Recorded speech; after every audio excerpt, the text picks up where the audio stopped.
Listen to me carefully. There's a woman. She cleans offices at night. Nobody knows her name. Nobody sees her face. She's invisible, but in 18 months something happened that nobody could believe, not even her. This is her story. And if you're struggling with English, if you think it's too late, if you think you're not smart enough, please, just give me 10 minutes. This story will change everything. Welcome to Storlish, where we learn English through inspiring stories, stories that feel real and teach real lessons, stories that make you feel something, stories that help you grow. Let's begin. Every night at 10 p.m., when office workers go home to their families, she arrives. Maria, 42 years old, 3 children, no husband, no degree, no future. At least that's what everyone thought. She pushes her cleaning cart through empty hallways. The wheels squeak, squeak, squeak, squeak. That's the only sound in the building. 200 offices, 8 hours, $11 per hour. This is her life. When executives arrive in the morning, they find clean desks, empty trash cans, shining floors, but they never think about who did it. She's a ghost. She doesn't exist to them. One night, she's cleaning the CEO's office.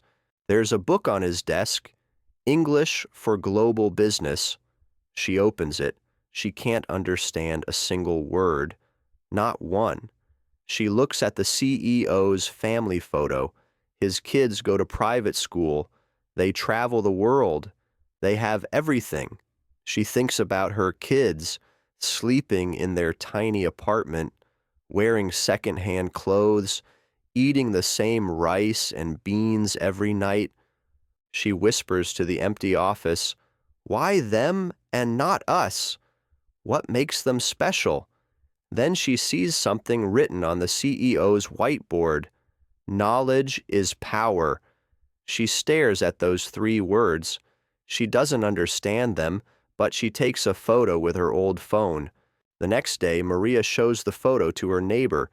He studies it for a moment, then nods. It means one thing, Maria. Knowledge is power. Those 3 words burn in her mind. All day, all night, all week. Knowledge is power. But what knowledge? Whose power? Then she realizes the executives in those offices, they all speak English. Every meeting, every email, every deal, every opportunity, English. That's their power. That's the difference. And in that moment, Maria makes a decision. Not a wish, not a dream, a decision. "I will learn English," her sister laughs. "Maria, you're 42. You clean toilets. English is for rich kids in universities, not for people like us." Her mother shakes her head. "Why waste time? Just work more hours. Money is better than dreams." Even her kids don't believe her. "Mom, you never went to high school. How can you learn English?" But Maria doesn't argue. She doesn't explain. Because when you've truly decided, you don't ask for permission, you just begin. This is where it gets interesting. Every night, after cleaning each office, Maria does something nobody knows about. She looks for magazines in the trash, business magazines, English newspapers. She can't read them, but she keeps them. She notices that executives leave their computers on. She sees English words glowing on the screens. She writes them down in a little notebook: meeting report success, growth profit. She doesn't know what they mean, but she writes them. Then, one night, she finds something that changes everything. In the conference room trash, a full English learning course on a USB drive. Some executive probably got it as a corporate gift and threw it away. Maria's hands shake as she picks it up. This is gold. This is her chance. But there's a problem. She doesn't have a computer. So you know what she does? She stays after her shift.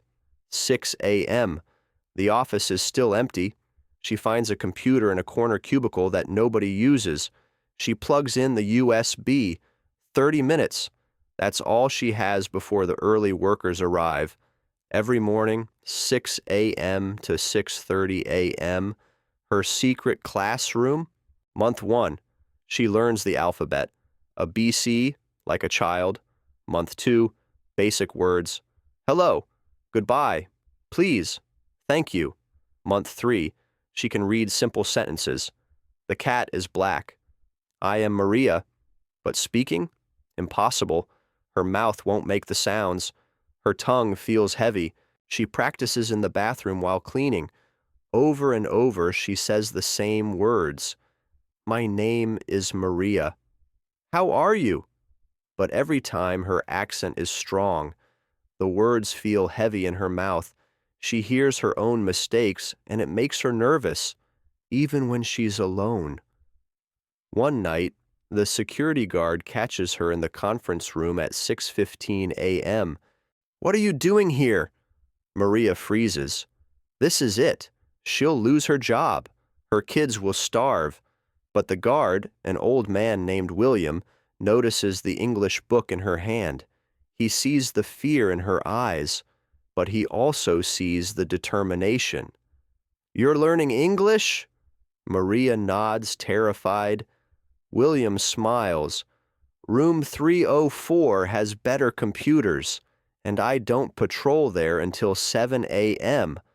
Understand? A gift, a small kindness from a stranger. Month 6, Maria can read basic English. She understands 40% of the magazines she finds. Month 8, she discovers YouTube, free English lessons, thousands of them. She watches on her phone during lunch breaks. Month 10, she can understand when executives talk. Not everything, but enough. One night, she's cleaning the boardroom when she hears 2 executives talking in the hallway. We need someone who speaks Spanish and English for the Latin American expansion. Impossible to find. We've been looking for months. We'll have to hire from outside. Maybe relocate someone from Miami. Maria's heart stops. Spanish and English. She speaks Spanish. She's learning English. Could she? No, impossible. She's just a cleaner. But that night, she studies harder. Month 12. She can write basic emails. She can have simple conversations. Month 14. She sees a job posting on the company board, bilingual administrative assistant needed, Spanish, Shak, English, salary, $45,000 per year. That's 3 times what she makes cleaning. Maria does something crazy. She applies. She doesn't tell anyone, not her family, not her friends, nobody. She writes her resume on the computer in room 304. It takes her 5 hours to write 1 page. Every word is checked 100 times. She submits it online at 6:27 a.m., 3 minutes before William's patrol. 2 weeks pass. Nothing. Then, one night, while she's emptying trash in HR, she sees her resume. It's in the rejection pile. Someone wrote on it, no degree, no experience, cleaning staff. Her eyes fill with tears, but not sadness, anger. She takes the resume. She walks straight to the CEO's office. She knows he stays late on Thursdays. She knocks. Come in. The CEO looks up, confused. The cleaning lady? In his office? Maria speaks. Her English isn't perfect, but it's clear. Sir, I know I just cleaner, but I learn English myself while cleaning your offices. Every night I study. Every morning I practice. I speak Spanish perfect and English good enough. I know this company because I clean it for 5 years. I see everything. I know everything. Please, give me chance. Just one chance. The CEO stares at her for a long moment. You learned English by yourself? While working nights? Yes, sir. Show me. Read this. He hands her a business document. Maria reads, slowly but correctly. She understands almost all of it. Translate this to Spanish. She does. Perfectly. The CEO leans back in his chair. Maria, why didn't you tell anyone? Why didn't you ask for help? Because, sir, nobody sees the cleaning lady. I was invisible, but I used that. I learned in shadows. I prepared in silence. Today, I am ready to be seen. 1 month later, Maria sits at a desk, her own desk, with a computer, her name on the door, Maria Gonzalez, bilingual administrative coordinator. The same executives who never noticed her while she cleaned their offices now come to her for translations, for cultural insights, for help with Latin American clients. Somewhere tonight, someone is cleaning an office, someone is delivering food, someone is washing dishes, someone is thinking, this is my life forever. No, it's not. Your current situation is not your final destination. Maria didn't have teachers. She didn't have money. She didn't have time. She didn't have support. She had something more powerful, hunger for change. She learned in silence. She grew in shadows. She prepared when nobody was watching, and when her moment came, she was ready. The question is, what are you doing when nobody's watching? Maria never asked for permission to dream. She just did the work, in silence, in shadows, until she was ready to shine. What's your excuse? If this story inspired you, don't leave without subscribing. Join Storlish and let's learn English together through stories that matter.